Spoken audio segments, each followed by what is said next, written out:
Most people believe trauma breaks them forever. They see only the damage. They miss the profound evolution. This program reveals a truth few acknowledge. It is not about survival. It is about a greater becoming. What if your greatest struggles are not your ending? What if they are your beginning? Richard Tedeschi and Lawrence Calhoun at the University of North Carolina began studying this phenomenon. They observed something remarkable in people who faced significant adversity. Most expected to find only lasting scars. Instead, they found individuals who reported positive changes. These changes were not superficial. They ran deep into the core of their being. This is called post-traumatic growth.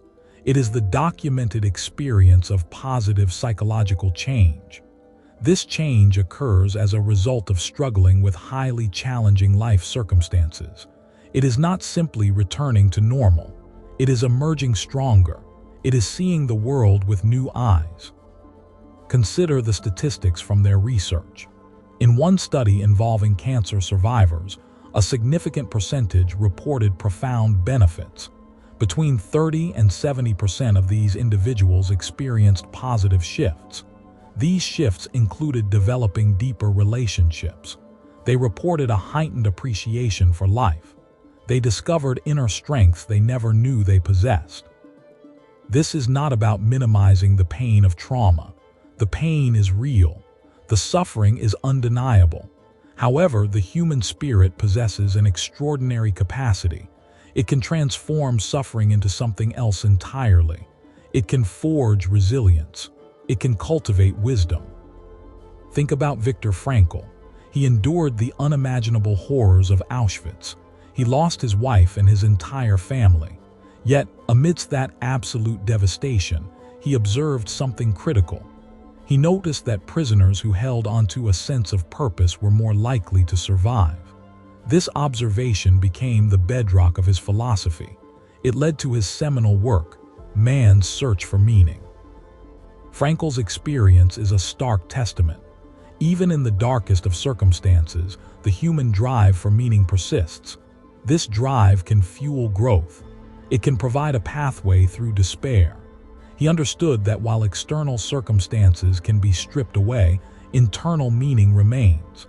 This internal anchor becomes a source of immense strength. Most people, when faced with a crisis, focus on what is lost. They replay the events. They dwell on the pain. They ask, "Why me?" This mindset traps them in the past. It prevents them from seeing the future. It blinds them to the potential for growth. The key to unlocking post-traumatic growth lies not in avoiding difficulty. It is in how you engage with it. It is in the questions you ask yourself. Instead of asking what you lost, ask what you learned. What did this experience teach you about yourself? What hidden strengths did it reveal? What relationships did it deepen or forge? This is where intentional solitude becomes a superpower.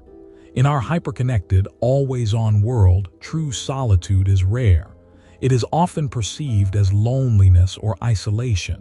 This is a fundamental misunderstanding. Solitude is not the absence of people. It is the absence of distraction. It is the presence of self.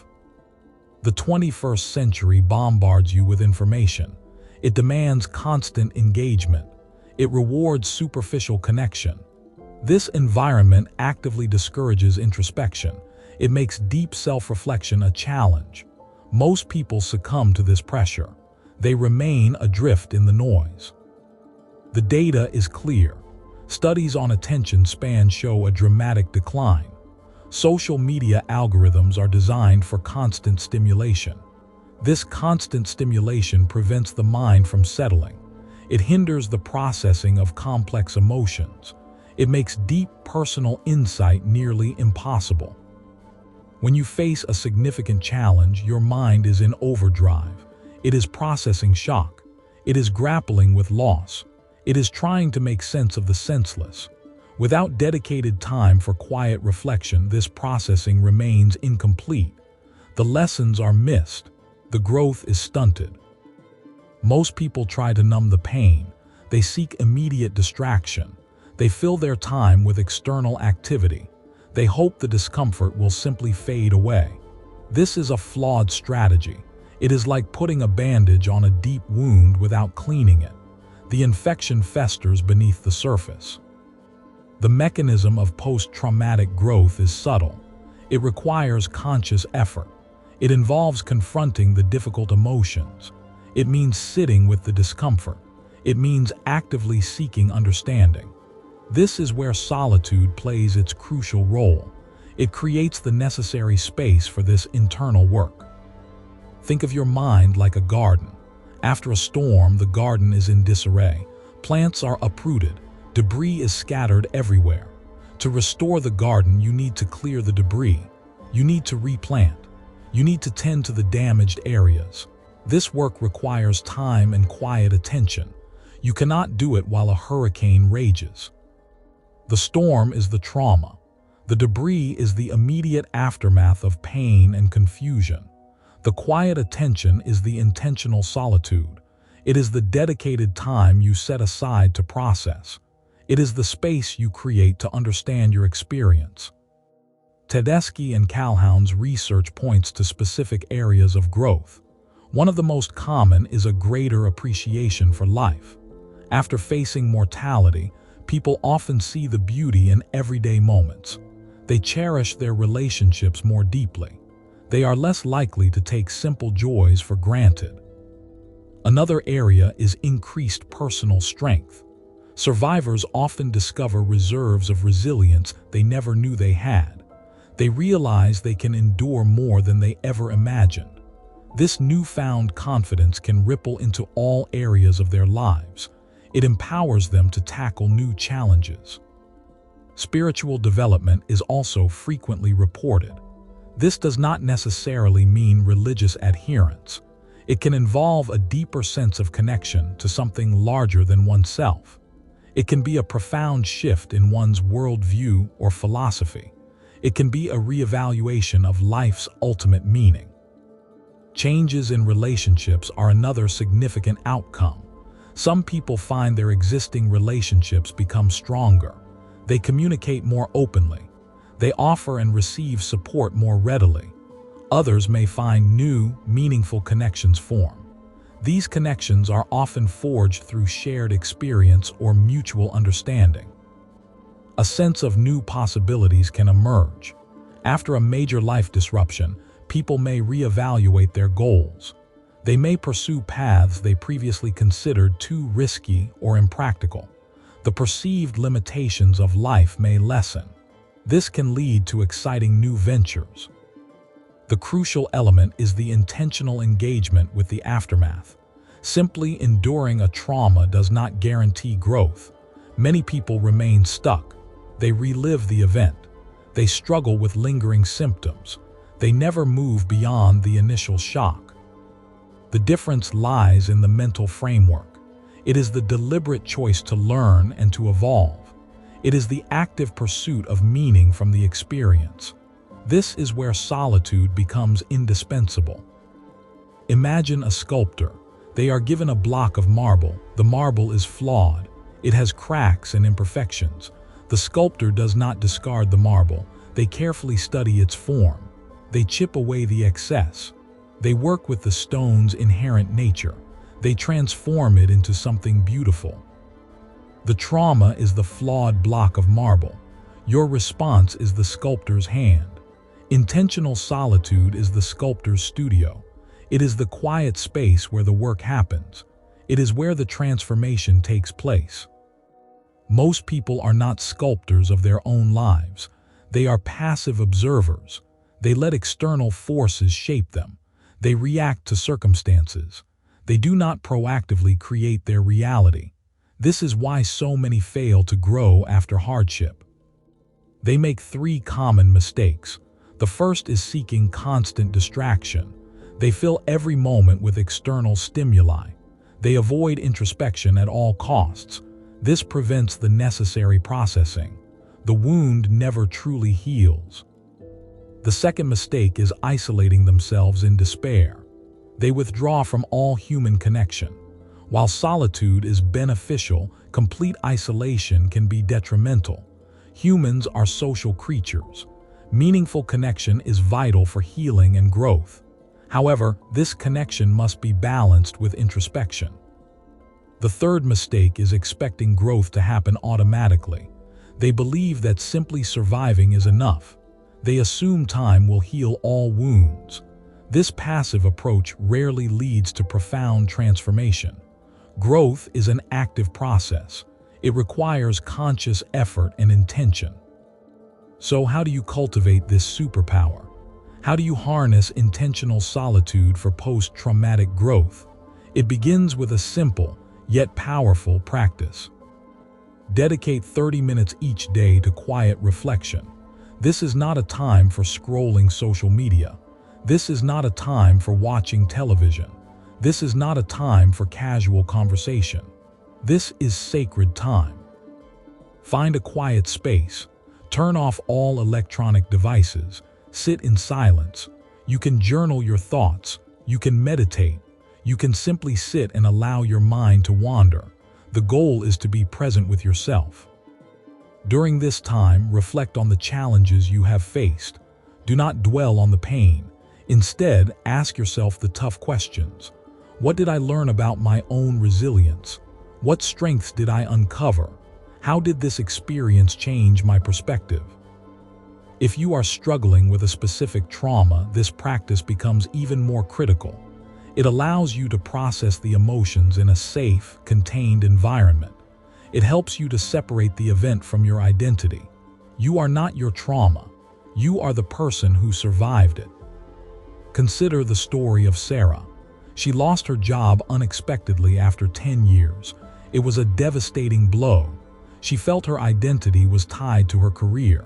She fell into a deep depression. She spent weeks watching television. She avoided all contact with friends. Then she remembered a concept she heard about, intentional solitude. She decided to try it. She set aside 40 minutes each morning. She sat in her living room. She turned off her phone. She began to journal. At first, her thoughts were chaotic. She wrote about her anger. She wrote about her fear. She wrote about her sense of loss. But slowly, over days and weeks, a shift occurred. She started to notice patterns. She realized her identity was not solely her job. She discovered a deep well of creativity she had suppressed for years. She began to explore this creativity. She started painting again, something she had not done since college. She found immense joy in it. She realized she had always wanted to start her own small business. She had always been afraid of failure. The job loss, while painful, had forced her to confront her fears. Her morning solitude allowed her to process these fears. It allowed her to see past the immediate crisis. It helped her to identify new possibilities. Within a year, Sarah had started a small online business selling her artwork. She was happier and more fulfilled than she had ever been in her corporate job. The trauma of losing her job became the catalyst for her greatest professional and personal growth. This is the power of intentional solitude. It is not about escaping reality. It is about engaging with it more deeply. It is about using difficulty as a crucible for transformation. The science behind this is not mystical. It is rooted in neuroplasticity. When you engage in focused reflection, you are actively rewiring your brain. You are creating new neural pathways. You are strengthening positive mental habits. You are diminishing the impact of negative ones. When you repeatedly revisit a traumatic memory without processing it, you reinforce those neural pathways. They become deeply ingrained. This is why some people remain stuck in a loop of distress. However, when you engage in intentional solitude, you begin to create alternative pathways. You consciously choose to focus on learning. You choose to focus on meaning. You choose to focus on strength. This deliberate mental work can override the negative patterns. The key is consistency. One 30-minute session will not transform you overnight, but consistent daily practice will. It will build momentum. It will create a profound shift over time. Think of it like building muscle. You do not achieve peak physical fitness after one workout. It requires sustained effort. It requires pushing your limits. Your mental muscles are no different. They need consistent training. The world will try to pull you back into distraction. It will tell you that you do not have time for this. It will whisper that solitude is unproductive. Do not listen. This is the most productive time you can invest. It is an investment in your future self. It is an investment in your capacity for growth. The paradox of solitude is that it leads to greater connection. By understanding yourself better, you can connect more authentically with others. By building your inner strength, you can offer more to the world. The first step today is simple. Commit to 30 minutes of quiet reflection. No distractions, no excuses, just you and your thoughts. Allow yourself to be present. Ask yourself the difficult questions. What did I learn from this challenge? What strength did I discover? This is not about forgetting the past. It is about integrating it. It is about extracting the lessons. It is about using them to build a stronger future. Most people will hear this and do nothing. They will return to their routines. They will remain trapped by their circumstances. They will continue to believe that trauma is an ending. They will miss the opportunity for profound growth. You are not most people. You are listening to this program. You are seeking a different path. You are ready for change. The evidence is overwhelming. The stories are compelling. The science is clear. Post-traumatic growth is not a myth. It is a reality. It is a potential within you. Your greatest challenges are not your destiny. They are your opportunities. They are the raw material for your evolution. Embrace intentional solitude. It is your secret weapon. It is the key to unlocking your hidden superpower. The journey begins now. Your future self is waiting. Consider the story of Alina Petrova. She was the chief executive officer of Axiom Innovations. Axiom was a global leader in medical technology. Her company was at the pinnacle of its industry. Then, a crisis hit. A critical software flaw was discovered in their flagship diagnostic device. The flaw was not life-threatening, but it compromised patient data privacy. The public outcry was immediate. The media firestorm was relentless. Axiom's stock price plummeted by 50% in a single week. Investors panicked. The board of directors demanded answers. They demanded immediate action. Alina felt the weight of the world on her shoulders. Every waking moment was consumed by the crisis. She was bombarded with calls. She endured endless emergency meetings. Her team was exhausted. They were reactive. They were not strategic. Each new decision felt like a desperate attempt to plug a leak. No solution seemed to hold. The pressure was immense. Her reputation was on the line. The company's very existence was threatened. Most leaders in her position would double down on external activity. They would schedule more meetings. They would issue more press releases. They would try to control the narrative through sheer force. They would seek external validation and advice. Alina considered this path. She felt the pull of it. It was the conventional response. It was the expected response. But something felt wrong.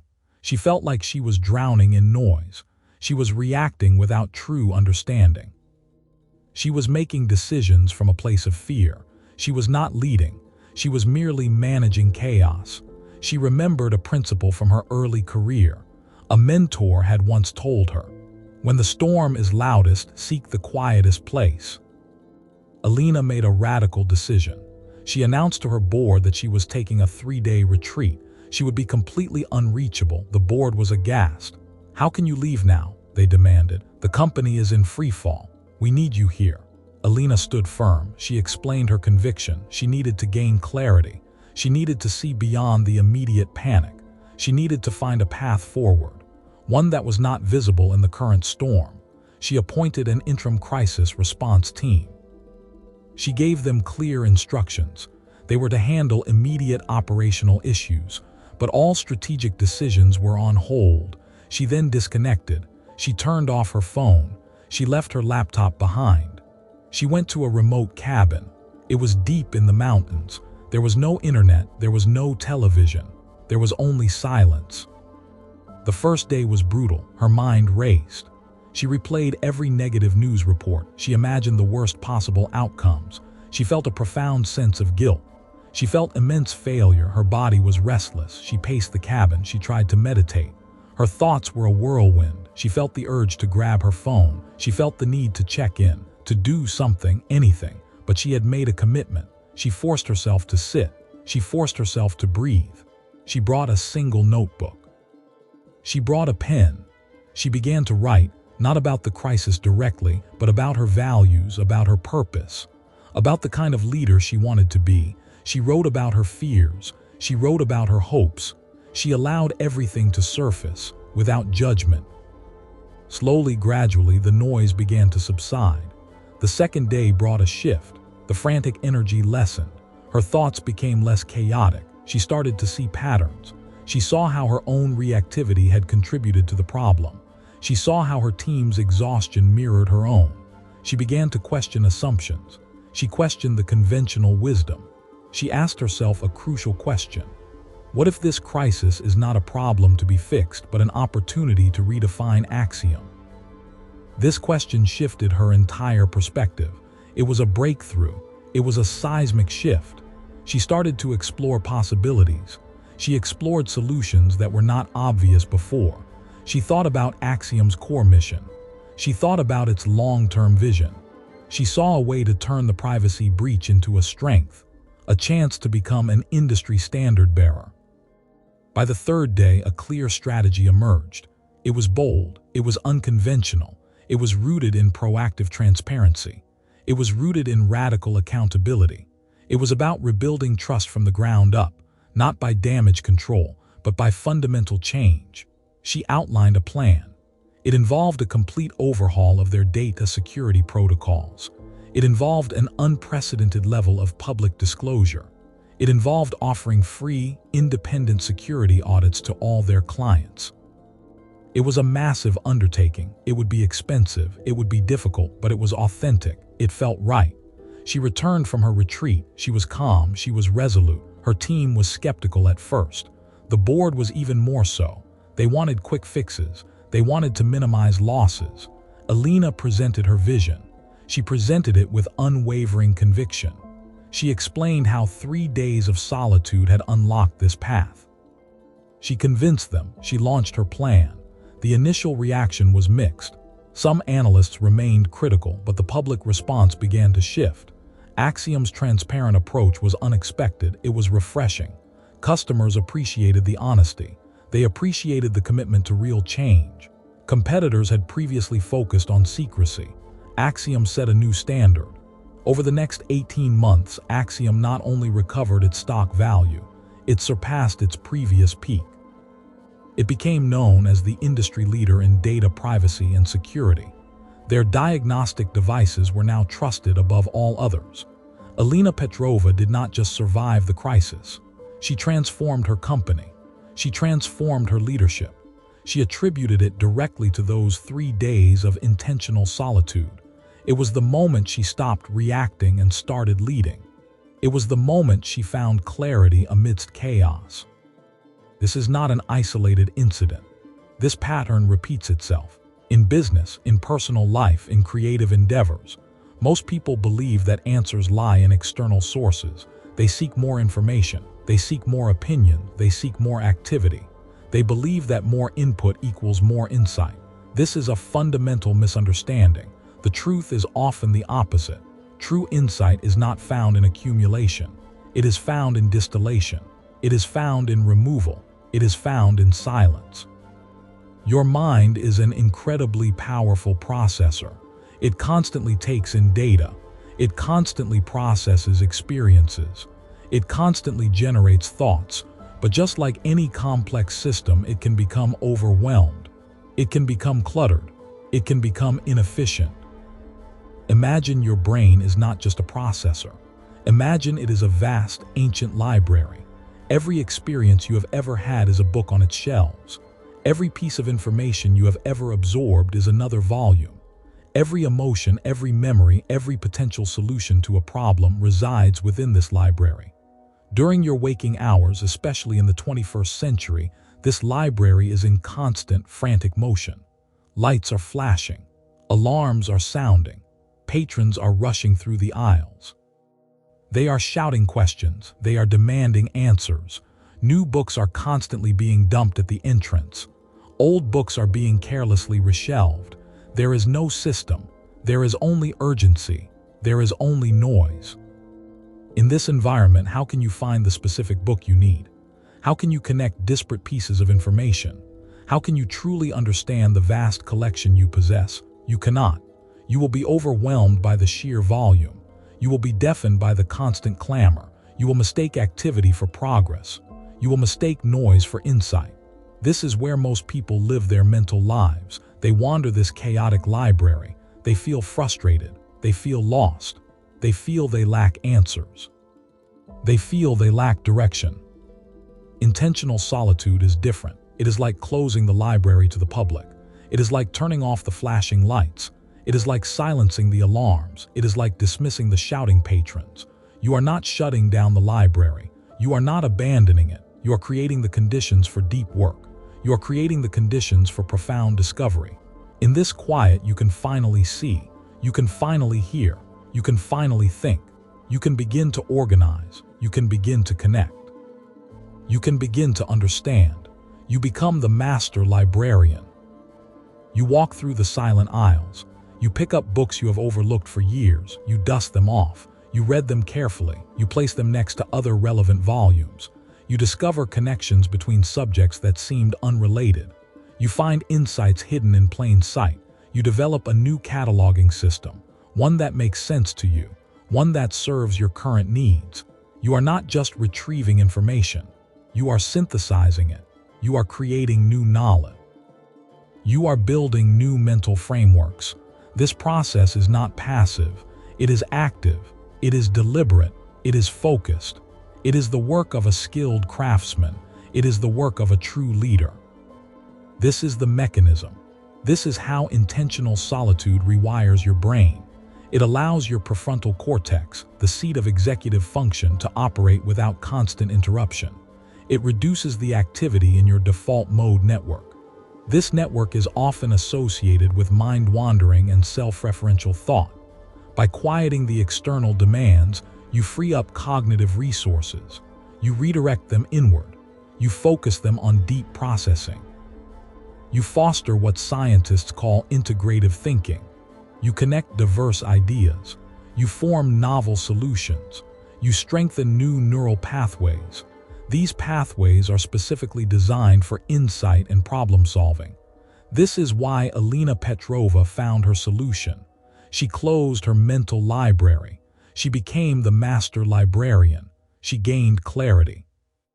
Now consider a profound paradox. Most people believe that connection is found in constant interaction. They believe that being surrounded by others makes them less alone. They believe that staying perpetually busy keeps them engaged with the world. They believe that solitude is the opposite of connection. They see it as isolation. They see it as a retreat from life. This is a dangerous misconception. This belief is a trap. It leads to shallow connections. It leads to constant external seeking. It leads to a profound sense of inner emptiness. True connection does not come from being constantly surrounded. True connection comes from knowing yourself. It comes from understanding your own values. It comes from understanding your own strengths. It comes from understanding your own weaknesses. How can you genuinely connect with another human being if you do not first connect with yourself? How can you offer authentic presence if your inner world is a chaotic mess? How can you build meaningful relationships if you are constantly seeking external validation? The answer is you cannot. You will always be operating from a place of deficit. You will be looking for others to fill the void within you. You will be seeking their approval to define your worth. This leads to codependency. It leads to superficiality. It leads to relationships that crumble under pressure. It leads to a life where you are constantly reacting to others' expectations. You are not living your own truth. You are not expressing your authentic self. Intentional solitude is not about escaping people. It is about preparing to meet them. It is about building your inner reservoir of strength. It is about clarifying your own identity. It is about forging your own path. When you spend time in deep reflection, you come to understand your own boundaries. You come to understand your own desires. You come to understand your own unique contribution. This clarity makes you a more powerful force in any relationship. It makes you a more valuable member of any team. It makes you a more compelling leader. Think of it this way. If you want to offer a strong, steady hand to someone else, your own hand must be steady first. If you want to illuminate a path for others, your own light must shine brightly. You cannot give what you do not possess. Solitude is where you cultivate that inner strength. Solitude is where you polish that inner light. It is where you become whole. When you are whole, you no longer need others to complete you. You can then connect from a place of abundance. You can connect from a place of genuine offering. You can connect from a place of true partnership. This is the paradox. The more intentionally alone you become, the more authentically connected you can be. This answers the question of how intentional solitude leads to greater connection. It does so by first strengthening your connection to yourself. It makes you a more complete, more grounded individual. This completeness is attractive. This groundedness is powerful. People are drawn to those who know who they are. They are drawn to those who are clear in their purpose. They are drawn to those who are not constantly seeking external affirmation. You become a source of stability. You become a source of insight. You become a true anchor in their lives. So the challenge is not about finding more people. It is about finding more of yourself. It is about cultivating that inner sanctuary. It is about making time for that deep internal work. The world will tell you this is selfish. The world will tell you this is unproductive. Do not believe it. This is the most selfless act you can perform. By strengthening yourself, you strengthen your capacity to serve others. By clarifying your own purpose, you illuminate the path for those around you. Elena Petrova understood this. Her 3 days of solitude were not about abandoning her company. They were about equipping herself to save it. They were about finding the internal fortitude. They were about gaining the strategic clarity. This clarity allowed her to lead with conviction. This conviction inspired her team. It rebuilt trust with her customers. It demonstrated true leadership. Her retreat was not an escape from responsibility. It was the ultimate act of responsibility. The impact of this practice extends far beyond crisis management. It impacts your daily decisions. It impacts your relationships. It impacts your creative output. It impacts your overall well-being. It allows you to navigate the incessant demands of the 21st century. It allows you to thrive in a world designed for distraction. It allows you to remain centered amidst the storm. It is your anchor. It is your compass. It is your inner guide. But what happens when you return to the noise? What happens when the world reasserts its demands? How do you maintain the clarity gained in solitude when confronted with the relentless pressure of daily life? How do you keep the library organized when the patrons return? This is the next frontier. This is the ongoing challenge. It is not enough to retreat once. The work of integration is continuous. It is a practice. It is a discipline. It requires vigilance. It requires a new set of tools. These tools are crucial. They allow you to bring insights from solitude into the heart of the storm. They help you sustain your inner calm when the external world tries to pull you apart. This is a continuous journey. It demands your unwavering commitment. Consider Marcus. He managed a software development team. His company faced a critical deadline. A major client was unhappy. The product had significant bugs, morale was low, his team was stressed, they worked late every night, they were producing more errors. Marcus felt the pressure mounting. He was overwhelmed, he had tried everything, he held more meetings, he offered incentives, nothing seemed to work. The client threatened to cancel. This was a disaster. Marcus felt paralyzed. He could not think straight. His usual problem-solving skills failed him. He needed a different approach. He remembered a conversation. It was about deliberate disconnection. He decided to try it. He informed his team he would be unavailable for 48 hours. He told them to handle urgent matters. He trusted them. He then went to a remote cabin. There was no internet. There was no cell service. He had a notebook and a pen. He spent the first day doing nothing. He just sat. Watched the trees. He listened to the wind. He felt the tension slowly drain away. He did not think about the bugs. He did not think about the client. He just existed. On the second day, ideas began to surface. They were not solutions to the bugs. They were fundamental questions. Why were these bugs happening? What was the root cause? He started sketching. He drew flowcharts. He mapped out the system architecture. He saw patterns he had missed. He realized the problem was not the code itself. It was the underlying design philosophy. His team was focused on features. They neglected foundational stability. He saw a simpler way. A more robust architecture emerged. It was elegant, it was efficient, it addressed the core issues. He felt a surge of clarity. He drove back to the office. He felt calm. He felt prepared. He gathered his team. He did not yell. He did not blame. He presented his new vision. He explained the architectural shift.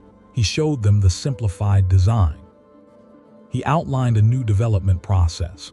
It prioritized rigorous testing. It emphasized modularity. It fostered collaboration.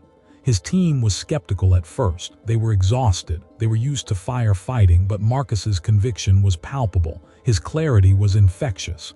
He had a tangible plan. He had a renewed energy. They started implementing the changes. It was hard work, but the atmosphere shifted. The frantic energy was replaced by focused effort. They were building something better. They were not just fixing problems. They were creating a superior product. Within 3 weeks, the bugs were gone. The client was impressed. They not only kept the contract, they expanded it. Marcus's team became more productive. Their morale soared. They learned a new way to work. This was the measurable result. The company avoided a major financial loss. It gained a stronger market position. Marcus learned that true problem-solving requires distance. It requires a mental reset. It requires stepping out of the immediate chaos. This is how it works in the brain. Think of your mind as a busy workshop. It is always full of activity. Tools are clanging, machines are running, workers are shouting orders. This is the constant stream of information. It is the demands of daily life. It is the notifications on your phone. It is the urgent emails. It is the endless to-do lists. When you are in this workshop, you are in survival mode. You are reacting. You are putting out fires. You are trying to fix the immediate problem. Your focus narrows. Your creativity is stifled. You cannot see the bigger picture. Intentional solitude is like closing that workshop. You lock the doors. You turn off the machines. You silence the noise. You step outside into a quiet garden. In this garden, the air is still. The light is soft. Your senses can finally rest. Your brain, freed from the constant barrage, can begin to process. It can organize the information. It can connect disparate ideas. It can access deeper cognitive functions. This is where insight happens. It is not about thinking harder. It is about thinking differently. It is about creating the space for clarity to emerge. This garden metaphor is about the absence of external stimulation. It is about allowing the internal landscape to come into focus. Most people think solitude is about emptiness. They think it is about a void, but it is the opposite. It is about fullness. It is about the richness of your inner world. It is about the wisdom that resides within you. When the workshop is closed, the garden flourishes. The seeds of ideas can germinate. The roots of understanding can deepen. This is why Marcus could see the architectural flaw. He was no longer bogged down in the details of the code. He was not reacting to the client's anger. He was able to observe the system from a detached perspective. He saw the underlying structure. He saw the fundamental principles at play. This is the power of stepping away. It is not an escape. It is a strategic repositioning. It allows you to return with a clearer vision. It allows you to return with more effective solutions.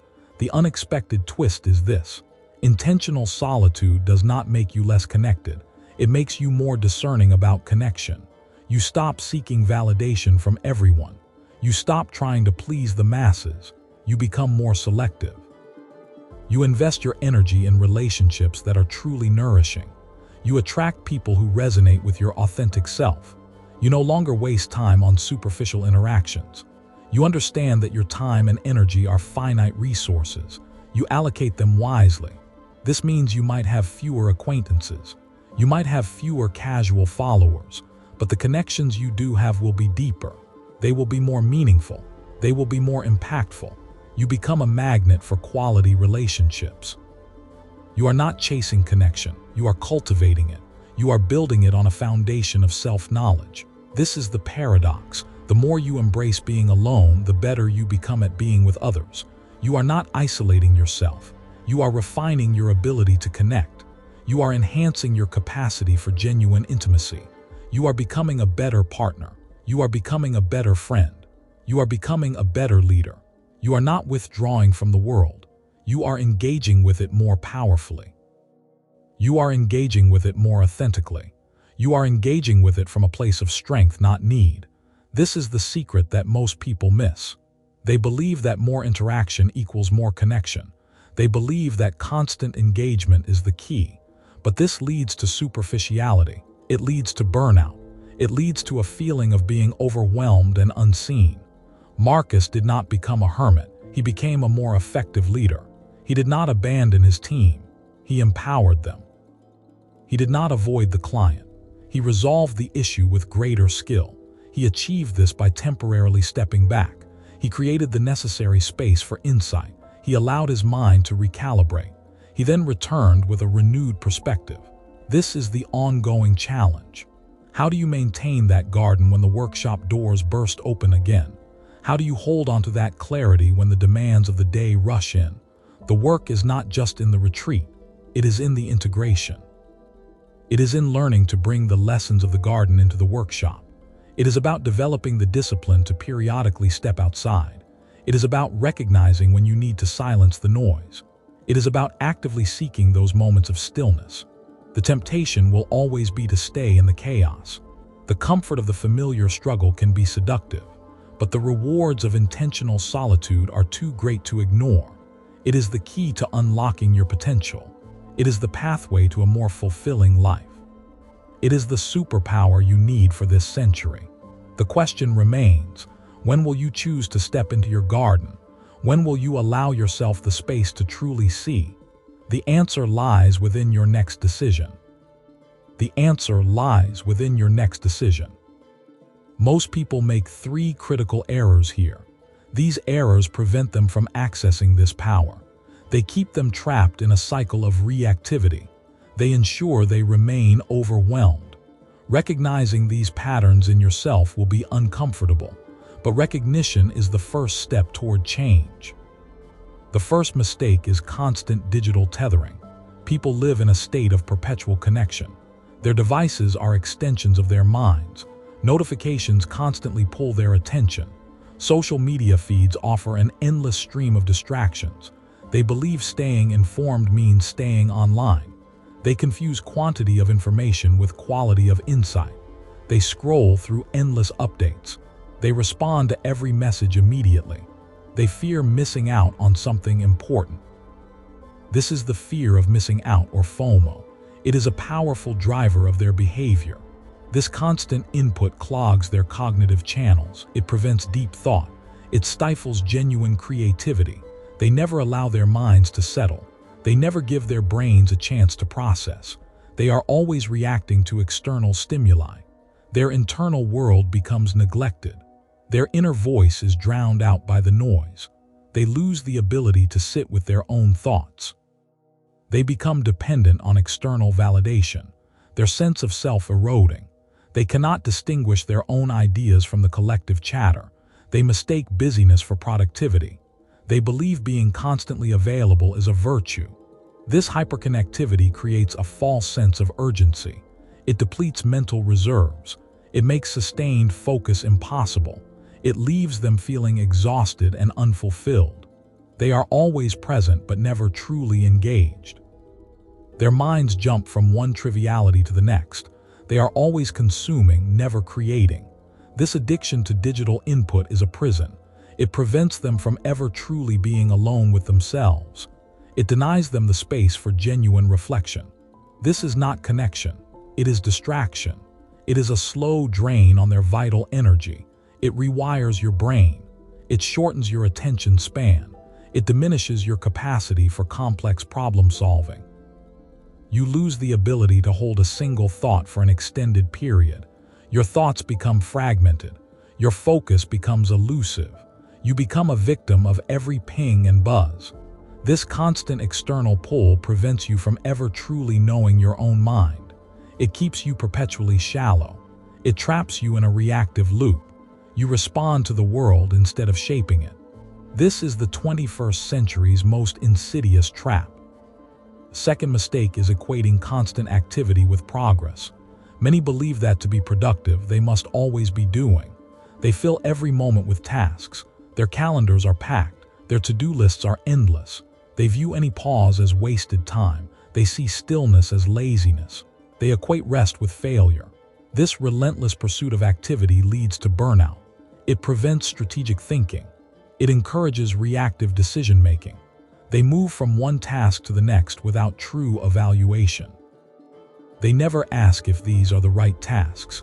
They never question the underlying assumptions. They are caught in a hamster wheel of their own making. They confuse motion with direction. They work harder, not smarter. They believe more hours equal more output. This mental framework is flawed. It prioritizes quantity over quality. It neglects the power of incubation. Important insights often emerge during periods of rest. Solutions frequently appear when the mind is relaxed. But these individuals deny themselves that opportunity. They push through exhaustion. They ignore mental fatigue. They believe grit alone will carry them through. This approach is unsustainable. It leads to diminishing returns. Their work becomes less effective. Their decisions become less sound. Their overall impact dwindles. They are busy but not impactful. They are always on the go but rarely moving forward meaningfully. They are caught in a cycle of frantic effort. They are always working in the business.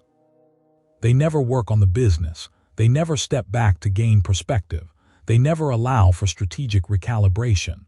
This constant doing prevents them from seeing the bigger picture.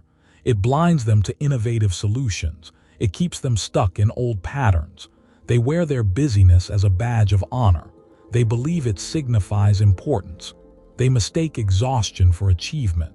This mindset drains their physical energy. It depletes their emotional reserves. It leaves them feeling empty despite their efforts. They are constantly striving, never arriving. They are always climbing, never reaching the summit. This continuous grind prevents the deeper processing required for true breakthrough. It ensures they remain stuck in the weeds. The third mistake is confusing solitude with loneliness. Many people actively avoid being alone. They interpret moments of quiet as a sign of social failure. They fill their lives with noise and company. They do this to escape uncomfortable feelings. They believe being alone means being unloved. They equate it with isolation. They fear the thoughts that might surface in silence. They use external company as a shield. They use it to avoid introspection. They use it to avoid confronting their inner world. This fear is deeply ingrained. Society often promotes constant social engagement. Being alone is sometimes seen as undesirable, but true solitude is a choice. Loneliness is a feeling of unwanted isolation. Solitude is a chosen state of self-communion. It is an opportunity for self-discovery. It is a chance to recharge. Those who confuse the two miss this distinction entirely. They remain perpetually dependent on others. They seek external validation for their worth. They never develop a strong internal compass. They never cultivate self-reliance. They never learn to truly enjoy their own company. This makes them vulnerable. It makes them susceptible to external pressures. It makes them less resilient. They cannot navigate challenges independently. They always need someone else to lean on. They avoid the necessary internal work. They never build a robust sense of self. This prevents them from truly understanding their desires. It prevents them from recognizing their true purpose. They live a life dictated by others. They live a life driven by fear of being alone. This is a profound disservice to themselves. It robs them of their unique voice. It prevents them from tapping into their deepest wisdom. It keeps them from becoming fully actualized individuals. They fear what they might discover about themselves in silence. They dread confronting their own insecurities. They use constant external input to escape internal discomfort. This flight from self prevents genuine personal growth. It creates a fragile identity. It makes them easily swayed by popular opinion. They never truly know what they want. They never truly know who they are. These three errors combine to create a constant state of overwhelm. They lead to superficial living. They prevent genuine growth. They keep people from their true potential, but you can choose a different path. You can reclaim your mental space. You can cultivate intentional solitude. This is not a passive act. It requires deliberate effort. It demands a new mental framework. It means adopting a structured approach. Here is the concrete method. This is not a suggestion. This is a sequence of actions. Follow these steps precisely. First, identify your sanctuary. This is a physical space. It must be free from interruption. It could be a quiet room in your home. It could be a park bench. It could be a specific corner of your office. The location matters less than its sanctity. Ensure this space is truly yours for a defined period. Communicate your need for uninterrupted time. Inform family members or colleagues. Set clear boundaries. Make it known that you are unavailable. This is non-negotiable. Without a protected space, the exercise fails before it begins. Prepare this space. Clear it of clutter. Ensure it is conducive to calm. This means no television. This means no open laptops. This means no distracting books or magazines. The environment should be simple. The environment should be serene. If family members resist, explain the importance. Explain that this time makes you a better partner. It makes you a better parent. If colleagues push back, explain it enhances your productivity. It improves your decision-making. Your commitment to this space signals its importance. Treat it with reverence. Make it a place you look forward to entering. This dedicated zone becomes your mental reset button. It is your personal laboratory for thought. Second, eliminate all digital noise. This is the most crucial step for many. Power down your phone, turn off your computer, disconnect from the internet. Remove any device that connects you to the outside world. Place them